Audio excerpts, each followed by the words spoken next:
MSNBC's Rachel Maddow joined The View and shared that she's worried Trump will come for her and others if elected. Let's watch. So you said recently that you thought that you, as an outspoken critic, could be a target yourself. Some people think that sounds overdramatic, but I'm right there with you. I think that he is so vindictive that he will go after, however he has to, through the IRS maybe, or even through sponsors to get us off the air maybe, or you. Yeah. How seriously should we be taking that?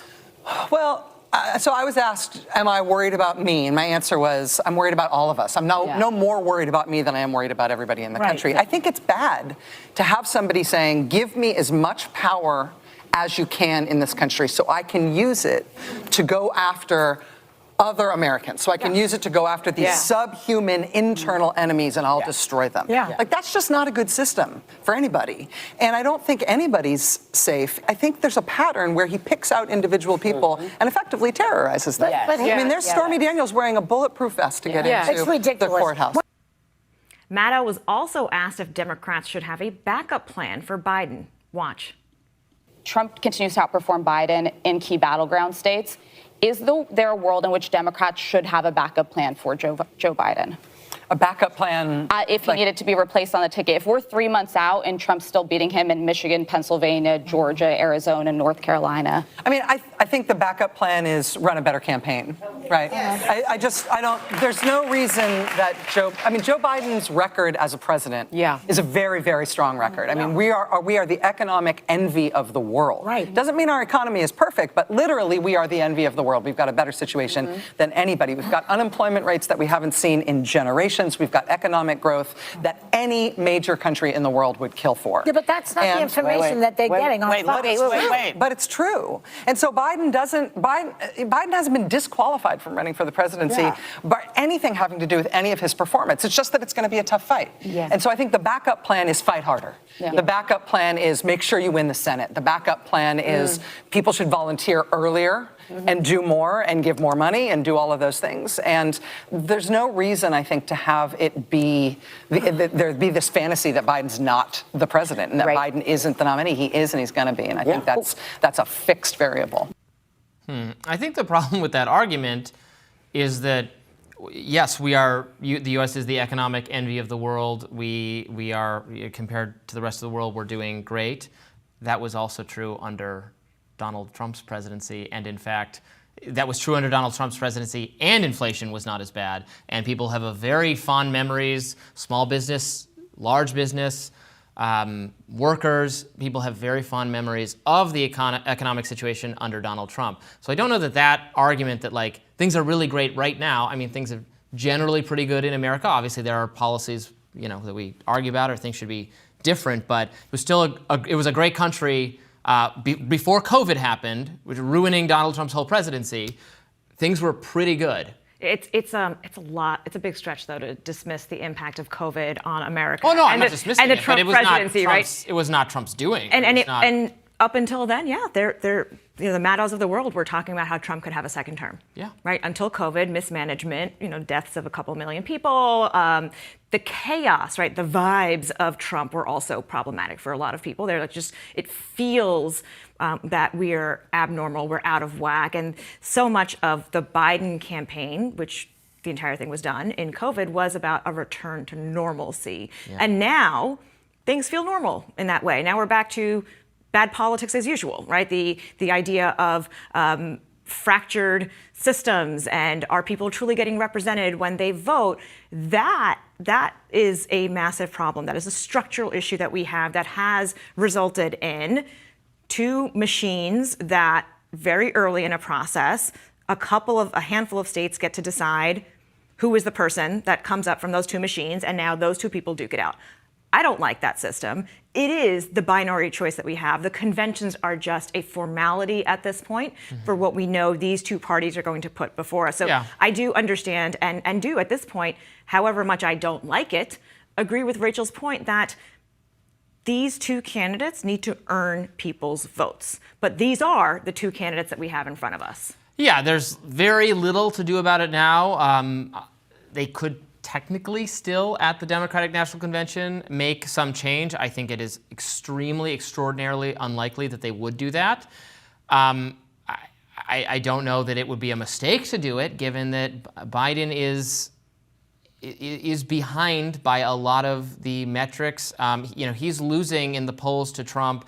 I saw Eric Levitz of Vox point this out. He is losing currently, even though he has been spending, the Biden campaign has been spending tons of advertising money on behalf of Biden. Trump has spent nothing so far on all of that. It's not even an equal battle. Excuse me. It's not an equal battle yet. Trump hasn't been, he's been dealing with the trial. He's not been on the airwaves, and he's still ahead.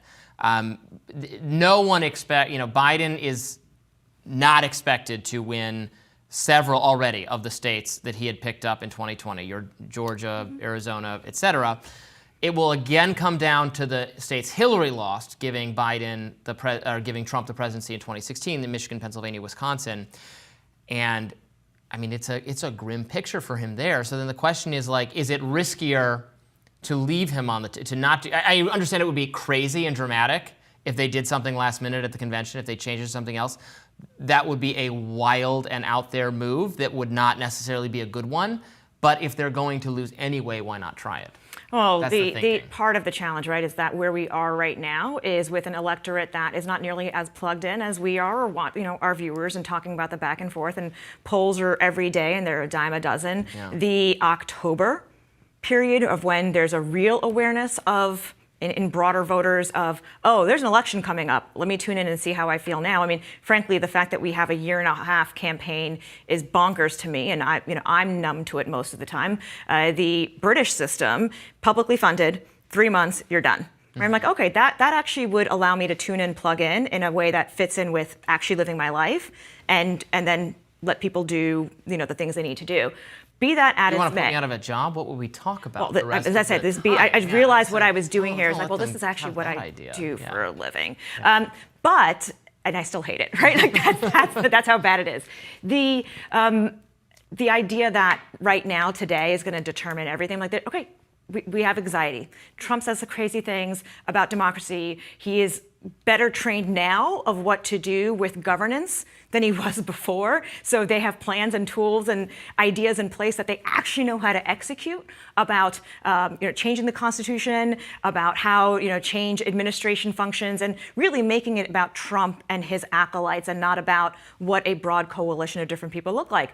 The saving grace in all of this is going to be not Democratic voters or Republican, the Trump voters who are with him. It is the majority of the voting population that is now unaffiliated with either party, right? And they are going to be watching, but they will be increasingly more aware as we get closer to the election. And hopefully at that point, the anxiety will turn to action. But the hand-wringing of people inside the machine about convention or not convention, I'm like, listen, folks are still trying to just get to work and get through the summer. I mean, there are a lot of Americans who support Trump and want him to affirmatively accomplish those things in the second term. The Project 2025, the wholesale firing of the vast federal bureaucracy, the red tape that prevents the economy from functioning properly, that makes it impossible to start businesses, to build houses, to fix so much that has gone wrong with various sectors of our economy. That is, Trump has said that he's going to, or his people, his supporters, if they get into office, want to clean out the administrative state. And that is a reason for Republicans to vote for him. There's some distrust that will be accomplished, because why didn't that take place last time?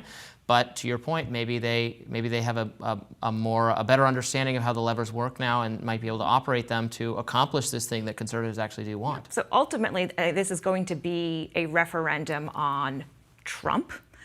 If you are truly scared about another Trump presidency, then that means you have to vote for the alternative. Why is it not a referendum on the incumbent? Because Trump, as you said, is the one that everyone is talking about, right? That he is the one who has this fervent base, and we have a big group of people that are just not energized about the election. So that idea of, if you are worried about Trump becoming president and you're concerned about that, not only don't vote for him, activate for the guy against him.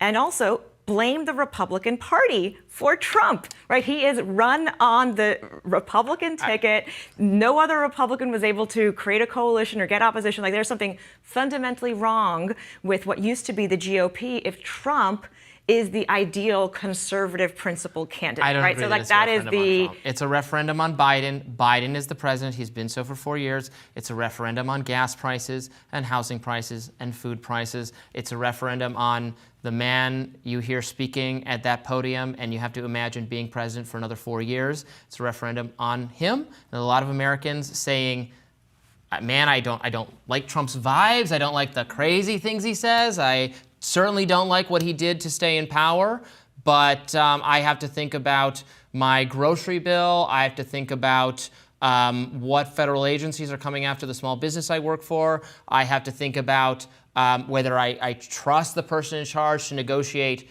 trade deals and peace treaties, and I just don't know if that guy has it in him for 4 more years. Yeah, it's like the crazy versus. well, we know both, right? Well, we do know both. That's the thing, It's a rematch, the likes of which we've not seen in like 100 years. Which we didn't. Nobody really wanted to see this rematch. That's That's true. the problem. Nobody wanted to see this rematch, That's but true. we've had 4 years of Trump, 4 years of Biden. Decide come November which person you would like to continue. Sure. And there's other people on the ballot too. And I would say I would choose RFK between Jr.? Trump and Biden, not between Mr. Worm from Brains. Well, I don't. Worms and brains. Okay, I don't think that's. He had a brain injury that was treated. I don't know what. Yeah, people made a lot of fun of him for that, but he's had injuries. He's had health problems that he's treated. He's a spring chicken compared to Biden and Trump. If we are able to talk about Biden not being able to dance well at the White House, okay, right, and tease him and call that doddering. I said no. I didn't call that. I said I didn't care about that, and I wouldn't have danced either, and it's stupid. Because I don't know any president who's been considered a good dancer by any measure. Yeah, is there, right? I don't have evidence for that. But yeah, that has to be one of my favorite. Trump has great moves. Oh. You not seen this? I just think of this and like what that means on the dance floor for. Okay. Yeah. Okay. Anyway, that does it for us for today. Before I embarrass myself any further, thank you so much, Nayyera, for being part of the show. We really appreciated it. Be sure to like, share, and subscribe so you never miss any content. And for those of you who like to listen while on the go, we're now available anywhere that you listen to podcasts. See you later.